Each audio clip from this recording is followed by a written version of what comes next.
장동혁 대표 같은 경우에도 그래서 극우 집회에 나간다거나 이제 이런 행동들을 하는데, 물론 또 한편에서는 뭐 장외 집회를 하는데 뭐 윤석열 대통령 관련된 뭐 깃발은 쓰지 말라 뭐 이런 얘기를 하기도 하고, 이게 왔다 갔다 좀 하는 측면들이 있거든요. 국민의힘 보시기에 실제로 극우화가 진행되고 있다고 보시는지, 그렇다고 하면 이유가 뭔지 어떻게 보고 계세요? 이게 장동혁 대표님에 대해서 뭐 다른 당의 대표에 대해 함부로 말씀드리기 좀 그런데, 네. 그 백조 같은 건 거죠, 백조. 백조? 예, 물 위에는 이렇게 우아하게 떠 있고 싶고, 예, 물 밑에서 막 바로 움직여야 되고, 이제 그래서 시작할 때는 전환길 등 이제 유튜버들이랑 같이 해서 막 이렇게 됐는데, 일단 됐잖아요, 당대표가. 그럼 내가 어쨌든 우리나라 2당의 대표인데 좀 우아하고 싶잖아요. 네. 며칠 우아했단 말이에요. 근데 깔아앉아. 근데 안 되거든. 그럼 또 밝히질 안 해서. 밝혀질 해야 되는 건 거예요. 이제 그렇구나. 그런 선상 안에 들어가 있는 이유는, 그러니까 그가 정치인으로서 자기가 나갈 방향이 있고 그 방향에 지지를 끌어내서 그 자리를 유지하는 게 아니라, 네. 매일매일 벌어지고 있는 여론조사 혹은 유튜버들의 반응. 야, 장동혁이 잘해. 아, 장동혁 왜 저래. 이거 사이에서의 지지율을 유지할 수밖에 없는 분이라서, 그러니까 국민의힘을 온전하게 이끌고 갈 만한 정치적 역량을 갖고 있는 분, 제가 보기엔 죄송한데 좀 아닌 것 같아요. 예. 네. 그렇게 되니까 이제 이리 갔다 저리 갔다 이제 왔다 갔다 하고 있는 건데, 그분이 꼭 저는 뭐 국민의힘의 미래라고 생각하지 않고 이제라도 정신 차려야죠. 그래서 제가 국민의힘에 있는 뭐 특정 누구라고 말씀 안 드리겠습니다만, 말이 통하는 몇 분들한테는 그런 말씀 드렸어요. 옛날 네. 이게 계엄 때부터 시작해서 지금까지 얘기인데, 여러분들이 계엄에 반대한 것만 해도 큰일을 하신 거다. 여기에서 더 나가서 막 이렇게 당내에서 싸우고 공격하는 건 하실 필요 없다. 네. 근데 내가 생각할 때 중요한 건 하지 말아야 될 걸 하지 않는 거다. 그러니까 뭘 잘할 필요도, 잘하는 것도 중요하지만 절대 하지 말아야 될 것도 하지 않는 거. 예를 들면 계엄을 찬성하는 거라든지, 네. 탄핵에 반대하는 거라든지, 그런 걸 하지 말고 때를 기다리면, 그럼 당이 아주 힘들어지면 그런 말을 하지 않아서 대중들로부터 지지를 받을 수 있는 당신들 같은 사람들을 다시 찾을 날이 올 것이다. 네. 저는 국민의힘은 지금 좀 더 어려움을 겪는 구간이라고 생각하고, 이렇게 해보고 저렇게 해보고 안 되면 다시 말씀드린 그 최소한 계엄에 반대하고 탄핵에 찬성했던 분들이 당을 이끌고 가게 될 거라고 봅니다. 그리고 네. 전 국민의힘의 극우화에서의 안전판이 있다고 생각하는데, 어쨌든 대한민국은 수도권이 지금 절반 가까운 의석을 갖고 있고, 여기는 지역색에서 좀 벗어나 있는 편이거든요. 네. 비교적. 그런데 수도권에서 국민의힘이 힘을 못 쓰고 있어요. 근데 수도권에서 못 이기면 국민의힘이 집권을 할 수가 없거든요. 네. 그러니까 국민의힘이 정상적으로 돌아와서 수도권 국민들에게 선택을 받으려고 하면, 지금과 같은 형태의 극우적인 형태로는 뭐 당원들 경선에서 뭐 특정 지역에서 뽑힐 수는 있겠지만, 이 아슬아슬한 수도권에서 어렵기 때문에, 네. 국민의힘 내 극우 세력들이 지금은 한 자리 잡고 있지만 이게 넓게 퍼져가기 좀 어렵지 않겠나. 그렇게 간절하게 바라고 있습니다. 네.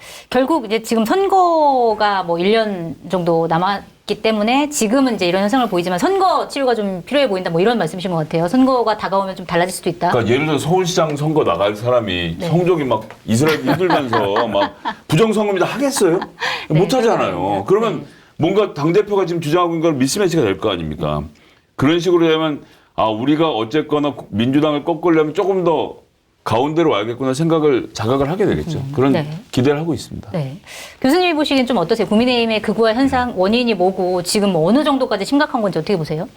하여간 뭐 심각한 거는 맞죠. 그래도 네. 이제 저 대한민국의 한 축, 뭐 밉든 곱든 그런 정당인데 저렇게 이제 휘둘리고 있다, 극우에. 네. 이거는 이제 심각한 현상이다, 그 자체는.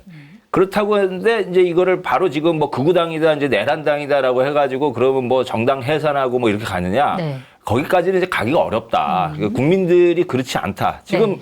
뭐 이렇게 지지율이 계속 요동치잖아요. 네. 약간 극우의 위험성이 있다고 그러는데도 너무 또 이재명 정부는 민주당이 독주하면 여기를 조금 편들어주고 뭐 이런 왔다 갔다 한단 말이에요, 국민들이. 그래서 네. 아마 이제 그 국민들 입장에서 보면 좀 지켜보고 있는 거예요. 그리고 이제 바람은 있죠. 저 빨리 좀 정상화됐으면 좋겠는데, 극우와 절연하고 네. 보수당으로서의 그 정통 보수당으로서 좀 저 자리를 다시 회복하면 좋겠는데라고 하는 바람은 있죠. 근데 그게 이제 뭐 언제 어떻게 구현될지는 좀 이제 지켜봐야 되는 시간이고 그래서 근데 이제 이게 그 경고는 필요한 것 같아요. 네. 그러니까 뭐 내란당이야 이것도 하나의 이제 큰 경고일 수는 있지만 또 한편으로는 야 너희 계속 그걸 시간을 빨리 압축해가지고 빨리빨리 좀 다시 정상화하지 못하면 생각은 옮겨야지 하는데 몸이 안 움직일 수 있는 거죠. 네. 그렇잖아요. 그래서 그런 탄력성 정도를 유지할 수는 있어야 되는데 이제 그런 부분들에 대한 경고나 또는 어떤 조언. 그래서 저는 그 부분도 국민적 압박도 있고 또 정치권 내에서의 그 경쟁 세력들도 네. 국민의힘을 막 그냥 구석으로 막 몰고 가가지고 막 그냥 하는 것보다는 네. 좀 정상화되는 부분들 이게 결국 우리 정치도 또 한국 민주주의도 전 크게 정상화하는 길이 아닌가 네. 그런 부분도 우리가 좀 눈여겨봐야 하는 지점이라고 저는 생각해요. 네. 그걸 정상화하는, 그러니까 국민의힘을 정상화하는 방식이 구석으로 몰아서 니네들은 정당 해산해야 돼 이렇게 하는 방식보다는 서로 약간 잘하기 경쟁하면서 우리 이렇게 잘한다 봐라 이렇게 했을 때 이제 국민의힘도 아 우리도 위기감을 느껴서 잘해야 그러니까 뭐 이렇게 하는 방식. 그럴 리가 없잖아요. 감사합니다. 네. 그냥 천재. 너무 하고 싶은 말이었어요. 네.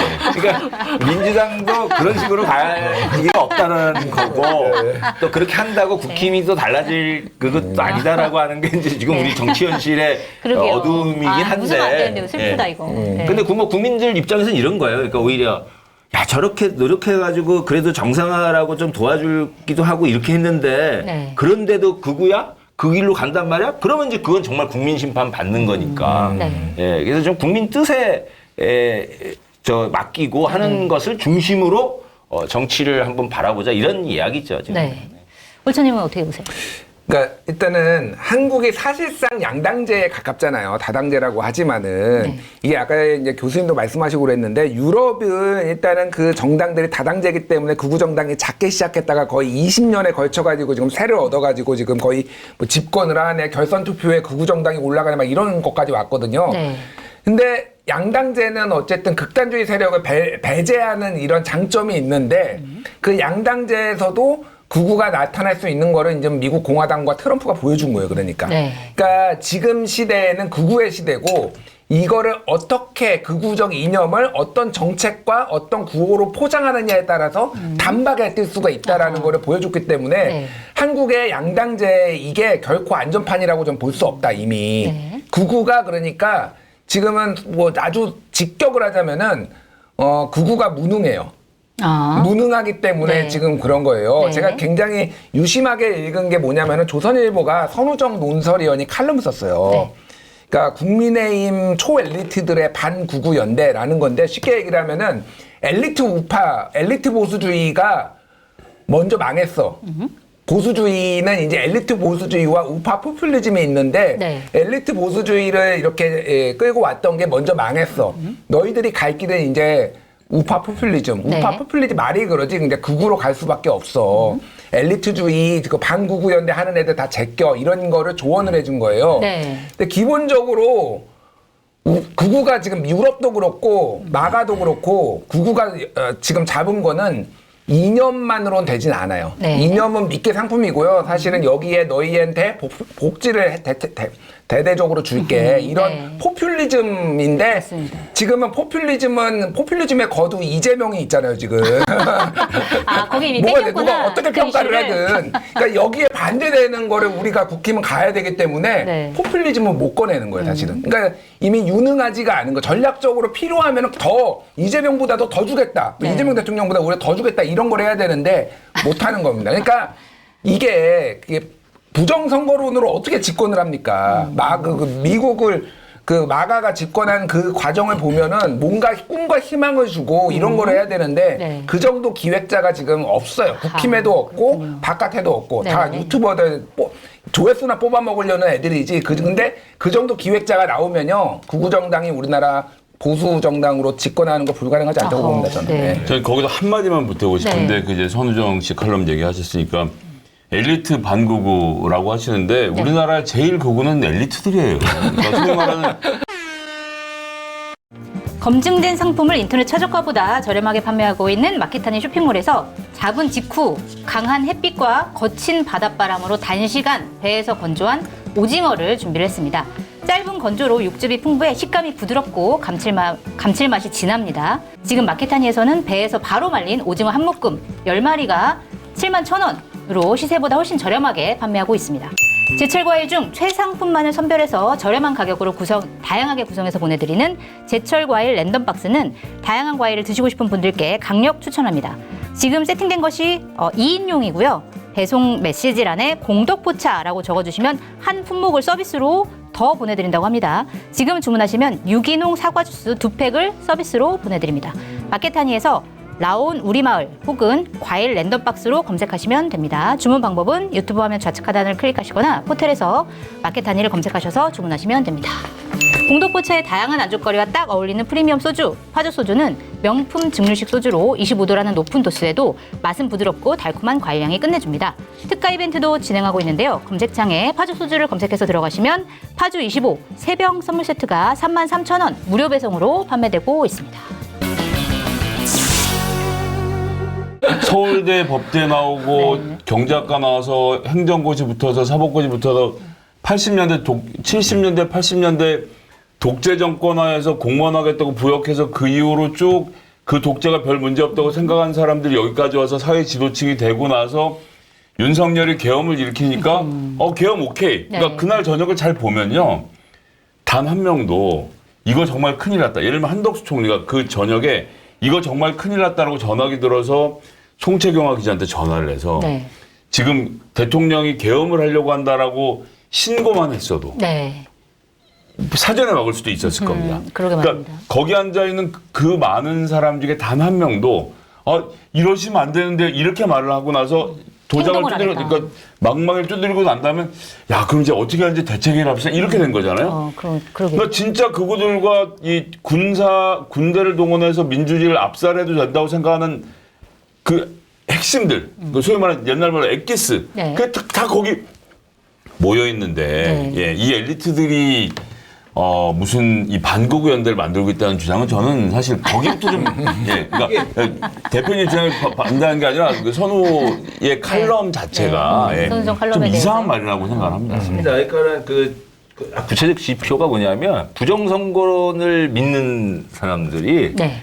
못 배우고 가난하고 뭘 몰라서인 사람들이 아니에요. 배웠고 가진 사람들이 부정선거라고 믿고 있는 거거든요. 윤석열 전 대통령. 예, 그러니까 그리고 이제 이 사람들은 이제 그게 이렇게 맞다고 생각하는 거죠. 윤석열의 논리가 네. 저 빨갱이들이 진짜 저 힘들게 만들어.